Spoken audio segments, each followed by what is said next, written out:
Dan rasa puji syukur kehadirat Allah Subhanahu wa taala yang telah melimpahkan rahmat hidayah kepada kita sekalian sehingga kita sekarang hari ini dapat mendengarkan khutbah Jumat dan nanti insyaallah dilangsungkan dengan salat berjamaah. Salawat serta salam semoga senantiasa dicurahkan kepada junjungan kita yaitu Rasulullah SAW beserta sahabat, keluarga dan semua pengikut-pengikutnya yang sampai saat ini masih setia. Marilah kita tingkatkan iman dan takwa kita kepada Allah Subhanahu wa taala, yaitu menjalankan segala perintah-perintahnya dan menjauhi segala yang tidak oleh Allah Subhanahu wa taala. Karena tidak ada keuntungan yang lebih besar melebihi taat kita kepada Allah Subhanahu wa taala. Tidak ada kerugian yang lebih besar melebihi maksiat kita kepada Allah Subhanahu wa taala.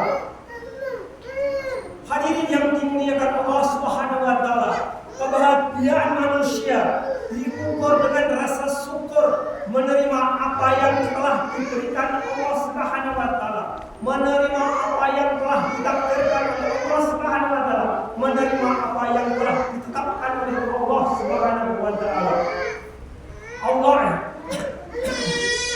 Allah yang menciptakan dunia semesta, Allah yang memberi rezeki, Allah yang memelihara, Allah tempat bergantung atas seluruh makhluk yang ada di darat, di laut, di dalam bumi dan di ruang angkasa, yang jumlahnya kurang lebih 18.000 jenis makhluk, semua berhajat kepada Allah Subhanahu wa taala.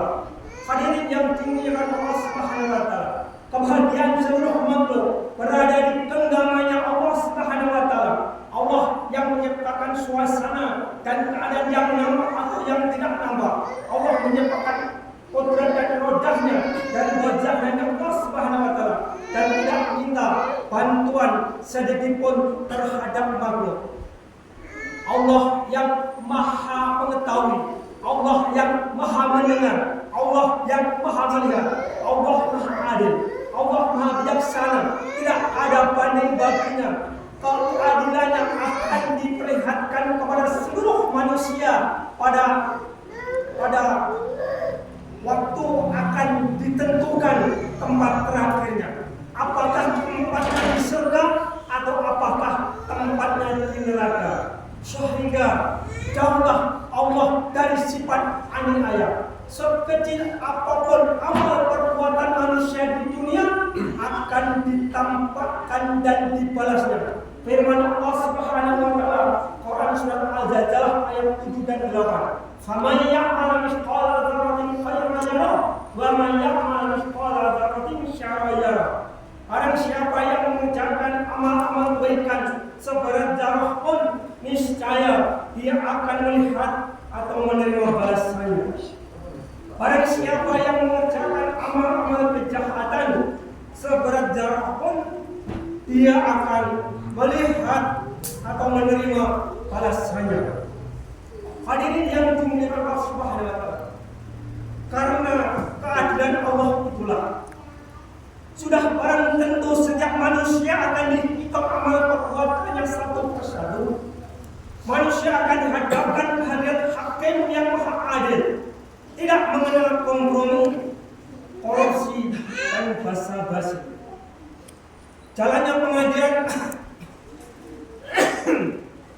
akan disaksikan oleh seluruh makhluk. Di saat itulah Allah beberkan semua amal perbuatan manusia suatu hidup di dunia, sekecil apapun keimanan atau kekufuran, ketaatan atau kemaksiatan, kesadaran atau kezaliman, keikhlasan atau kesyirikan, ketauhidan atau kesyirikan, kesabaran atau kesombongan. Allah tunjukkan buku catatan amal manusia sehingga segala amal perbuatan yang pernah dilakukan akan dimintai pertanggungjawaban di hadapan Allah Subhanahu wa taala di hari kiamat kelak atau di padang mahsyar nanti. Sehingga orang-orang yang pernah menyakiti, yang pernah menzalimi, yang pernah memfitnah, menindas dan merampas saudaranya akan dimintai pertanggungjawaban di hadapan Allah Subhanahu wa Ta'ala. Hadirin yang dimuliakan Allah Subhanahu wa Ta'ala, sesungguhnya ibadah kita, taubat kita, amal baik dan buruk kita, ketaatan dan kemaksiatan kita, zikir dan doa-doa kita, sesungguhnya semua amal itu hanya untuk diri kita sendiri, bukan untuk Allah, bukan untuk orang lain, bukan untuk golongan atau aliran. Hadirin yang dimuliakan Allah Subhanahu wa Ta'ala, patutlah untuk direnungkan bagi orang-orang yang mau berpikir. Dengan demikian akan terdorong hati ini, jiwa ini untuk memanfaatkan sisa umur demi menyiapkan bekal untuk menghadap Allah Subhanahu wa Ta'ala. Jadi orang yang cerdas adalah orang yang senantiasa ingat kematian. Artinya kita harus memperbanyak amal-amal kebaikan, senantiasa mendekatkan diri di hadapan Allah Subhanahu wa Ta'ala, memperbanyak amal-amal jariah, menghindari segala kemaksiatan. Orang yang beruntung adalah orang yang dapat memanfaatkan sisa umur dengan sebaik-baiknya. Rasulullah bersabda, manfaatkan 5 perkara sebelum datangnya 5 perkara. Yang pertama, manfaatkan usia mudamu sebelum datang masa hari tuamu. Manfaatkan masa sehatmu sebelum datang sakitmu. Manfaatkan waktu longgarmu sebelum datang waktu sibukmu. Manfaatkan kekayaanmu sebelum datang waktu kemiskinanmu. Manfaatkan waktu kehidupan sebelum kematian. Itulah sabda dan nasihat Rasulullah SAW.